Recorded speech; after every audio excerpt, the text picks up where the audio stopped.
Hey everybody, this is Brad Dyke saying hi. How you doing? I hope everybody's doing good. This particular video insert is going to talk about some standards that are changing in the industry. So this is going to be a CloudOps / SRE procedure type video dealing with how do you try to maintain stability as you give it away in automation. Okay, the first thing you have to understand, before you can ever do automation, you have to do what I've already talked to in several of my videos. You have to know the silo or the monolithic configuration or application that you might be inheriting or that you've purchased and brought into your company and so on. Then you have to then take that and fully document what is that support mechanism for that, which basically means producing SOPs or standard operating procedures that allow you to code modify, sustainment, security, vulnerability assessments, security updating processes, and general feed and care. Then you want to introduce the code metricing process, code testing evaluation process, then your submission request process to deploy code. Why do you got to document all that? Well, the reason why is because you need to pull into your environment all the critical details that you have to eventually flip into an automated process.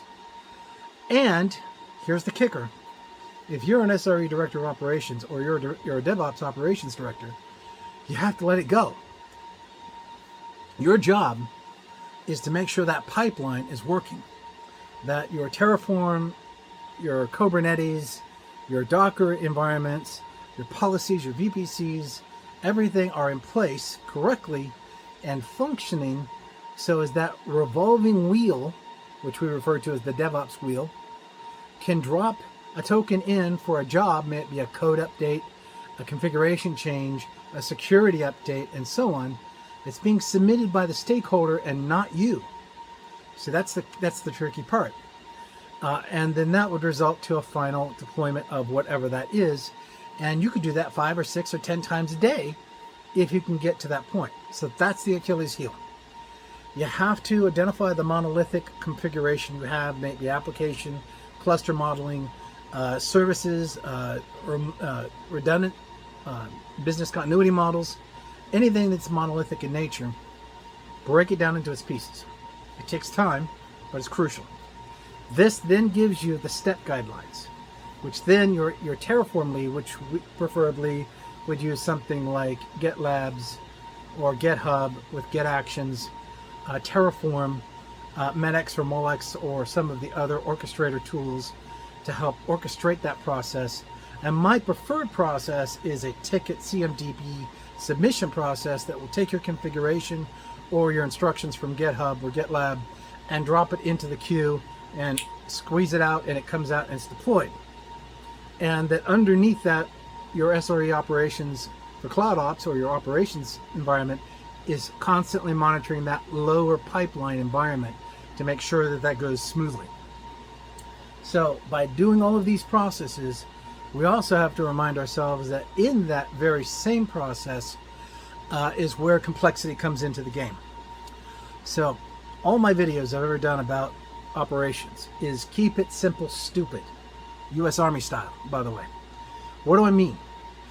You're going to have a lot of processes. I mean a lot.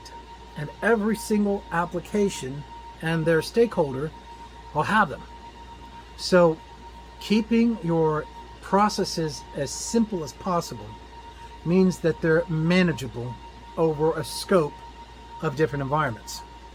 As you grow into this complexity, and yes, you greatly speed up your ability to introduce new product code, you also add a level of complexity of man hours in interactions, because the point of failure here now is when a code index stakeholder is submitting code processes to update for their application or their product or support mechanism, they may not communicate correctly with quality or with production or both, or circumvent one of them in the process. And when they incur an error, they don't understand, and we couldn't catch it in time with our process tracking CI/CD process because we weren't aware that they were going to do that work. Yes, the bottleneck of CloudOps doing your executions goes away, but you have to also reintegrate the communications back into operations so that they can properly support you while you're speeding your process up. This point of communication is a very well-known point of failure, and it takes time to accomplish this. So most people, including myself, as we progress through the automation processes, we do them in batches or a couple at a time. We set a line in the sand saying no more old way, only the new way. And yes, unfortunately, your new way is evolving at the same time, which means you got to continuously change it as you're going along, but this is the quickest way to get a line in the sand. After you've done that, this is the most common point of failure that most companies will make. This isn't a project. You can't say, give me a month. I want 18, 20, 60, 32 months. I need a window that you're going to start, and everything will be operational, automated at the end. It doesn't work that way. Every application environment sets its own ownership. Each of those will generate their own overhead, and those smaller micro time frames are much more manageable than trying to say, okay, I want us over the fence in 22 months. Every time it fails.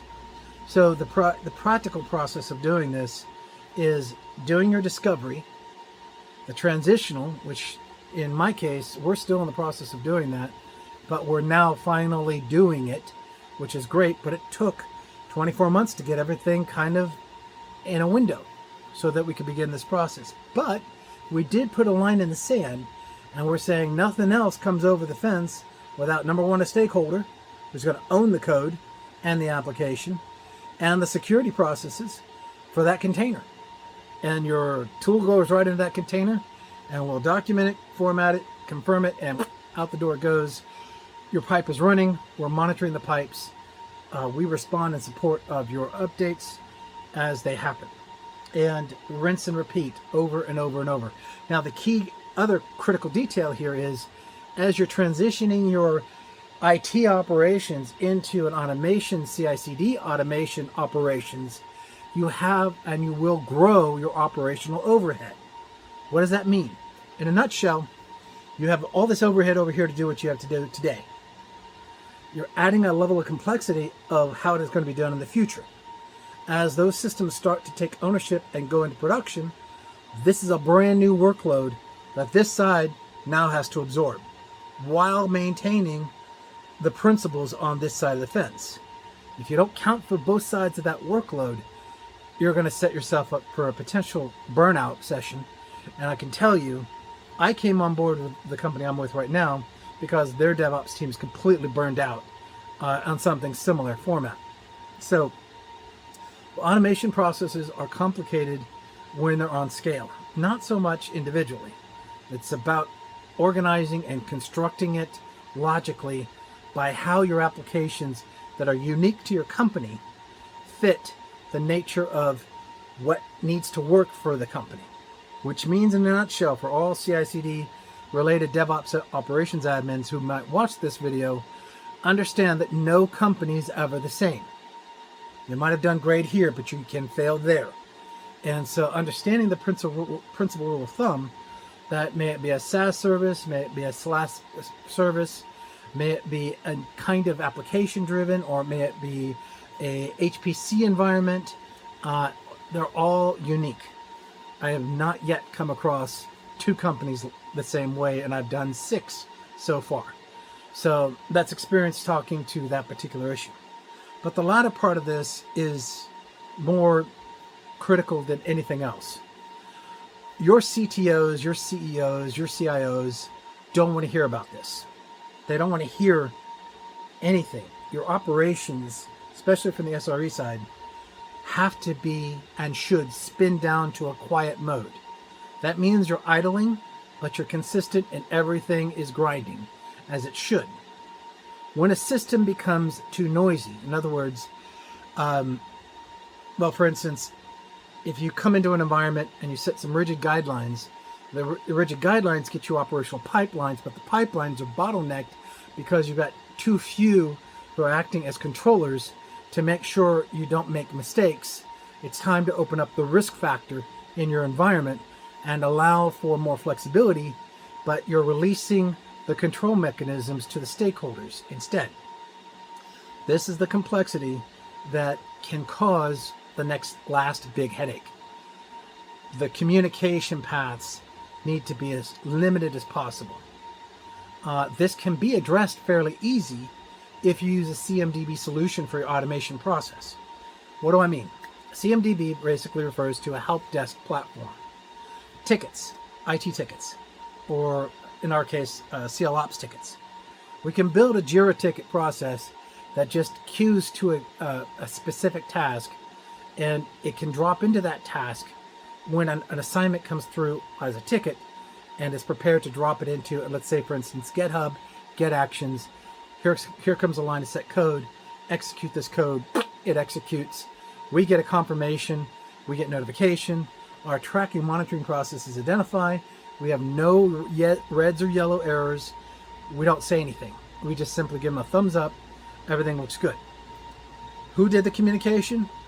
The stakeholder. Where did the communication go to? To the ticket. Did the ticket execute the task? Yes. A lot of companies don't like to do this. A lot of companies also like to do this. It just depends. You'll have to figure out what best works for your organization. And the last part about this is, remember, you have to change things along the way. All your discovery processes will miss a lot of stuff. You'll discover those as you go forward. Your model and your planning have to be malleable enough to adjust in accordance to that, so that you can quickly adjust, refit, launch again to see if it meets the task requirements effectively. And then at that point stage, you're good to go, rock and roll. Let's go to the next application and do the same again, get that one to the stakeholder, and so on and so on and so on. So with that being said, this is just something that's really important. And I have to be honest with you, the automation implementations that I've done in the past years, they've never been the same. The complexity is growing. The end result is not so positive.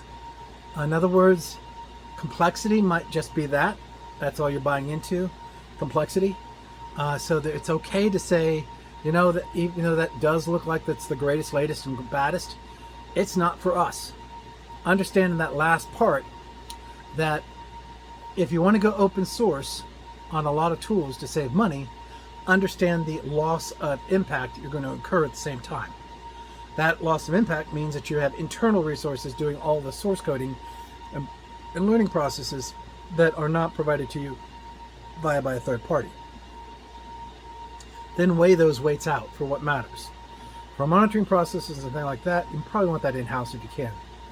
For subservices like MongoDB and things like that, no, not necessarily. Hand it off to MongoDB, do a connector interface and just keep going. They'll take care of everything else. You've got SLA agreements with them for redundancies and all that good stuff, and it should be high availability services, or don't buy it. If it's not high availability, don't do it. The days of single instances is gone. Well, this is Brad Dyke. I apologize for a little bit going over on this one, a couple minutes. But, as I'm learning things, I just want to pass the information on to my counterparts out there. And for those who want to maybe look at doing this kind of work, it's not bad. It's just a matter of, keeping the lights on and changing the lights at the same time. Well, this is Brad Dyke. Let God bless and have a great week. Take care.